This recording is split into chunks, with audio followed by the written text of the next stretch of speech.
The biggest enemy you'll meet will always be yourself. Nothing you do or say will be as important as the things you accept. When the world, and specifically your close friends, suddenly seems to turn its back on you, the pain isn't just in the loss of companionship, it's in the self-doubt and the loss of control. You search frantically for an explanation, an apology, a reason that will fit the magnitude of your hurt. But what if the only person you truly need to satisfy isn't one of them, but the one looking back in the mirror? Stoicism offers a profound path through this very human agony. It doesn't promise to bring your friends back, but it promises to return you to yourself, stronger and more resilient than before. The Stoic framework, distinguishing what is yours. The central pillar of Stoicism, articulated by Epictetus, is the dichotomy of control. This is the first, and most crucial, step in processing any external event, especially social rejection. 1. The external is not yours. The actions of others, your friends' thoughts, feelings, decisions, and actions are external to your mind. They are not up to you. You cannot make them like you, force them to stay, or compel them to be kind. Reputation and perception, how others perceive you, their judgment, their narrative about you, is also outside your control. You can act virtuously, but you cannot dictate their interpretation of your actions. The rejection itself, the act of them turning against you, is an event that has already occurred in the external world. You cannot undo it. 2. The internal is yours. Your judgment, proherasis. The only thing fully within your power is how you judge and respond to the event. Do you label it a catastrophe? A cruel injustice? A necessary lesson? Your interpretation is your power. Your character, virtue, your commitment to being a good, just, courageous, and temperate person is entirely within your domain. Rejection may test your character, but it cannot take it away unless you permit it. Your response, your reaction, whether you succumb to bitterness, seek revenge, or choose dignity and self-improvement, is entirely your choice. Stoic insight, the pain you feel isn't caused by their actions, but by your agreement with the judgment that their actions are terrible and must not be happening. The goal is to withdraw the judgment and reclaim your power. Why did they turn against me? A Stoic perspective on flawed judgments. The Stoic does not seek to assign blame, but to understand the causes rooted in human nature, recognizing that their actions likely stemmed from their own confusion, fear, or flawed reasoning, not necessarily a calculated plot against your worth. 1. The fragility of external relationships, indifference. Friends, family, and relationships are preferred indifference. They are valuable and desirable, but their existence is not necessary for your happiness, eudaimonia. Uncertainty, friends are on loan from fortune. They can be taken away at any time through death, distance, or a simple change of mind. Acknowledging this premeditatio malorum, premeditation of evils, prepares the mind for loss, mitigating the shock. Expectation versus reality, you likely held a non-Stoic expectation that true friendship is permanent, reliable, and unconditional. The shock of rejection is the clash between this beautiful ideal and the messy, inconsistent reality of human nature. 2. Their actions are based on their impressions. Your friends acted based on what they perceived as correct, necessary, or advantageous. Flawed logic, they may have been operating on false impressions, a misunderstanding, a rumor, or a self-serving narrative. They are simply making an error in judgment, believing that turning against you is the right or prudent thing to do. Their error is a form of suffering, or lack of virtue, on their part, not a reflection of your worth. Social dynamics, they might be motivated by fear, conformity, or the pursuit of a different, perceived, higher status group. This is their vice, not your fault. Seneca reminds us, we are more often frightened than hurt, and we suffer more from imagination than from reality. They are responding to an imagined threat or a desire for external validation. 3. The test of character. This rejection is an opportunity for virtue. A test of justice, can you respond with fairness, avoiding slander or immediate revenge, even when wronged? A test of temperance, can you control the urge to despair, rage, or excessive self-pity? A test of courage, can you face the social consequences and the loneliness with an unbowed spirit? A test of wisdom, can you learn the limits of friendship and the need for self-reliance? Conclusion, the why is ultimately irrelevant to your task. The precise reason is an external fact, a detail. The important thing is that the reason for their action cannot destroy your capacity for virtue. Practical Stoic steps for recovery and resilience. Do not wallow in the why me, but focus on the what now. Step 1. Withdraw and recenter, the inner citadel. The apatheia of emotion, apatheia, in the Stoic sense, is not apathy, but freedom from destructive, irrational passions, like despair, intense rage, or bitterness. Allow the initial wave of hurt to pass without identifying with it. Acknowledge, this is a painful feeling, but it is not me. The view from above, imagine this event from a great height, a tiny squabble in a vast cosmos. This technique helps diminish the overwhelming intensity of the present moment and provides perspective. Journaling/negative visualization, write down your worst fears about the rejection, e.g., I will be alone forever, I'm unlovable. Then, intellectually challenge each fear. This process, actively facing the pain, diminishes its power. Step 2. The assessment of self, the honest audit. While you accept that their action is external, a Stoic must always conduct an unflinching self-assessment to ensure they were not culpable. This is not about self-blame, but self-improvement. Ask, did I violate any of the cardinal virtues? Was I unjust, intemperate, cowardly, or unwise in my dealings with them? If yes, accept it. Apologize only if it aligns with your dignity and virtue, i.e., if your fault was real and significant, and an apology would mend a genuine rupture. If the fault was minor and their reaction was extreme, an apology is unnecessary. The main work is correcting the flaw in your own character moving forward. If no, then you have nothing to regret. You acted virtuously, and their rejection is simply a failure of their moral judgment. Your conscience remains clear. This is the true prize. Step 3. Action, focusing on the controllables. Now that you have acknowledged the loss and assessed your role, you turn all energy toward the things you can control. Focus on duties, logos. Redouble your efforts in your work, studies, health, and responsibilities. This is where your true worth is expressed, not in the fickle opinions of others. Set your course by a star, not by the lights of every passing ship. Cultivate self-sufficiency, autarkia. Realize that your happiness depends only on your proper use of reason. Use this newfound time and space to develop hobbies, read, exercise, and deepen your own personal philosophy.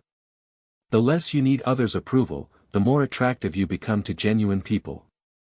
Find new, virtuous connections, do not isolate, but be discerning. Seek new companions who are drawn to your character and your pursuit of virtue, not to superficial benefits or social status. A few true, solid friends are infinitely better than a crowd of fickle acquaintances. The final Stoic lesson, the advantage of misfortune. Marcus Aurelius viewed every obstacle as an opportunity for growth. This rejection is a gift, though one wrapped in barbed wire.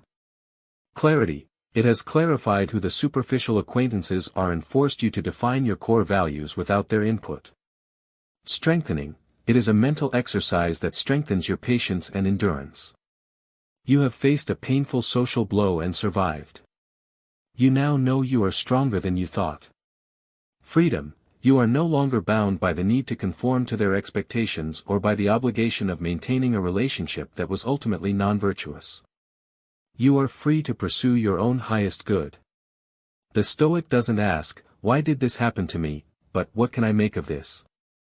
The answer is simple, you can use it to build a foundation of inner strength and self-respect so solid that no external storm, no betrayal, no rumor, no rejection, can ever shake your belief in your own value. Focus on your character, and let the uncontrollable external world follow its own messy, unpredictable course.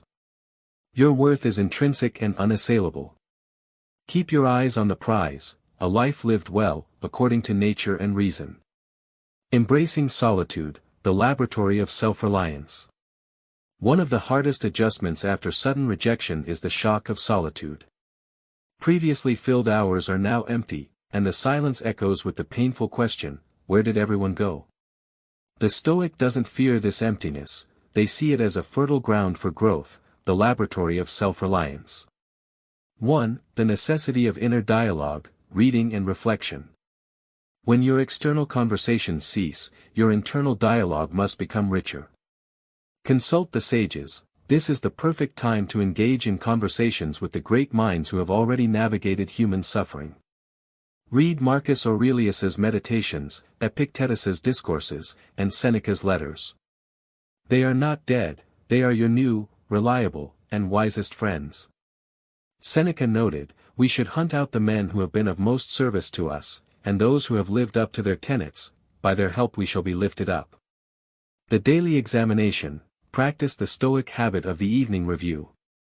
Before sleep, review your day, specifically your interactions, or lack thereof. Ask. Where did I give into anger or sadness? What impression did I wrongly assent to? What opportunity for virtue did I miss? What good impression, e.g., courage, patience, did I maintain? This rigorous self-scrutiny shifts the focus from their injustice to your progress. 2. Solitude versus loneliness, defining autarkia. Solitude is a chosen state of self-communion and focus, loneliness is a painful feeling of being unwanted or disconnected. The Stoic seeks the former to destroy the latter. The inner citadel, Marcus Aurelius famously wrote, men seek retreats for themselves, houses in the country, seashores, and mountains. But this is altogether a mark of the most common sort of men, for it is in your power whenever you shall choose to retire into yourself. Your inner mind, governed by reason, logos, is your true sanctuary. You are never truly alone when you have your own reason to guide you. A test of neediness, this period reveals how much you were relying on external validation. Were you a virtuous person because your friends affirmed it? Or are you a virtuous person regardless of their opinion? True autarkia, self-sufficiency, means the answer must be the latter. Use the solitude to prove to yourself that your happiness is an internal construct, not a group agreement. Mastering the obstacle, amor fati and the acceptance of what is. The sudden rejection is an undeniable fact. The Stoic concept of amor fati, love of one's fate, is the ultimate psychological tool for turning this fact into strength. 1. The power of acceptance, it had to happen. To practice amor fati is to not just tolerate the painful event, but to genuinely wish it to be so. This is because you recognize two truths. The necessity of the whole, every event is part of the interconnected chain of cause and effect, nature/providence. If your friends turned on you, it was an inevitable consequence of their past judgments, their character, and the dynamics of your group. Fighting this fact is fighting reality itself. The utility for you, this event is precisely the challenge you need to develop specific virtues, resilience, independence, and discernment. Like a blacksmith who needs fire to temper steel, you need adversity to forge your character.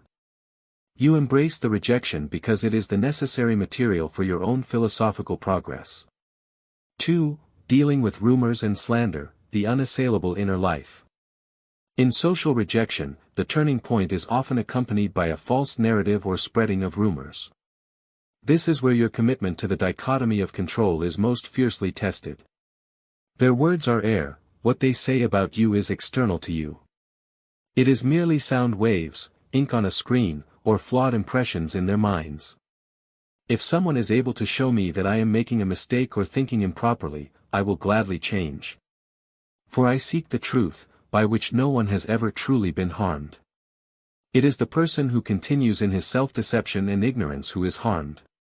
Marcus Aurelius. Focus on your actions, not their commentary. Your only judge is reason. If your conscience is clear, if you know you acted with justice and honesty, then their judgment is null and void.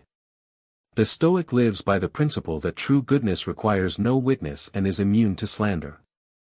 Their lies cannot touch your core character, only your temporary reputation. Moving forward, building a virtuous future. The goal isn't just to survive the rejection, but to use the lessons learned to build a life immune to such superficial blows. 1. Re-evaluating the standard of friendship. The failure of the past relationship must inform your standards for the future. The measure of virtue: do not seek friends for entertainment, status, or emotional coddling. Seek friends for virtue. Look for people who demonstrate justice, courage, and honesty. Epictetus warned, if you would have a man loyal to you, be loyal to him. Seek people with integrity, and offer your own in return. Quality over quantity: be content with very few, deeply aligned companions. A large circle of fair-weather friends is a liability, a single friend committed to mutual ethical growth is a treasure. 2. The final act of dignity, prokopto. Your ultimate response is a quiet, dignified commitment to prokopto, Stoic progress. No revenge. Revenge is a vice that makes you dependent on your former friend's misery for your happiness. It gives them power over your state of mind. You must refuse that dependency. Seneca said, the best revenge is to be unlike him who performed the injury. Excellence as response: let your response be the quiet, undeniable excellence of your restructured life. Your new calm, your deepened character, and your success in your self-chosen duties are the only necessary retort. You prove, through your actions, that their rejection did not break you, it liberated you. You have been stripped of the external supports you relied upon. This is not a tragedy, but a purification. You are now free to build a life centered on the only things that truly matter: your reason, your choices, and your character. What is the first small, virtuous action you will take today to honor the commitment you've made to your own inner citadel? The philosophy of non-reciprocity: letting go of the debt. A particularly insidious aspect of social rejection by friends is the lingering feeling of unpaid moral debt. You gave time, loyalty, and emotional energy, and the payment you received was betrayal. This imbalance fuels anger and resentment. The Stoic must address this head-on with the philosophy of non-reciprocity. 1. The gift of giving, the mark of a good soul. The Stoic understands that the virtue is in the act of giving itself, not in the expected return. When you were a loyal friend, you were operating virtuously. The goodness was complete the moment you performed the kind or just action. Your virtue is intrinsic, your loyalty was a reflection of your good character. Their inability to reciprocate with equal loyalty is a reflection of their flawed character. Seneca states that a gift should be given not with the expectation of return, but with the hope that the recipient will become worthy of future gifts. The transaction is complete, do not allow their poor response to spoil your past good deeds. Reclaim the good feeling of your honest intention. You acted well, that moral success is yours forever. Their betrayal cannot retroactively make your past kindness a mistake. 2. The cost of resentment, the chains you forge. Resentment and bitterness are powerful emotions that keep you chained to the very people who rejected you. They become your jailers, living rent-free in your mind. The self-punishment: Marcus Aurelius warns, the best way to avenge yourself is not to become like the person who did the injury. When you harbor resentment, you are essentially punishing yourself for their error. You poison your present moment with the memory of their past misdeeds. True freedom is forgiveness. Forgiveness, in the Stoic sense, is not about absolving them of responsibility, but about releasing yourself from suffering. It is the practical realization that their error stems from ignorance or faulty judgment, a failure of reason, the only true evil. By classifying their act as an error rather than a malicious attack on your worth, you disarm its power over you. You simply accept the flawed nature of man, including theirs, and move on. Fortifying against future vulnerability, the Stoic will. The experience of rejection leaves a scar of vulnerability. The natural tendency is to withdraw entirely, fearing that any new relationship will lead to the same pain. The Stoic response is not to wall oneself off, but to build a tougher moral will. 1. Hardening the preferences, the practice of indifference.